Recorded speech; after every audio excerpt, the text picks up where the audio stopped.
కూటమి పార్టీలతో జతకట్టి ప్రభుత్వాన్ని ఏర్పాటు చేసిన చంద్రబాబు నాయుడు గారు ఢిల్లీలో నేను ఏది చెబితే అదే జరుగుతుంది,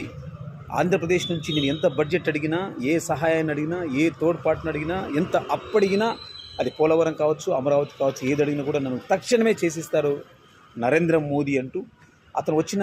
చంద్రబాబు నాయుడు గారు ముఖ్యమంత్రి అయినప్పటి నుంచి ప్రతి నెల కూడా తనే టెన్షన్గా పెన్షన్ అందజేస్తూ పబ్లిసిటీకి పాకులాడుతున్న చంద్రబాబు నాయుడు గారు బడ్జెట్లో 12 మంది ఎంపీలున్న నితీష్ కుమార్ మాత్రం ఆంధ్రప్రదేశ్ కంటే బెటర్ ప్యాకేజీని, బెటర్ బడ్జెట్ను తీసుకెళ్ళిపోతే 21 మంది ఎంపీలున్న చంద్రబాబు నాయుడు గారు మాత్రం బీహార్ కంటే చాలా తక్కువ ప్యాకేజీని, తక్కువ బడ్జెట్ని చెప్పుకోలేనంత రీతిలో బడ్జెట్ తెచ్చుకోలేకపోయి బడ్జెట్ని మేము స్వాగతిస్తున్నామని బీజేపీకి, నరేంద్ర మోదీకి,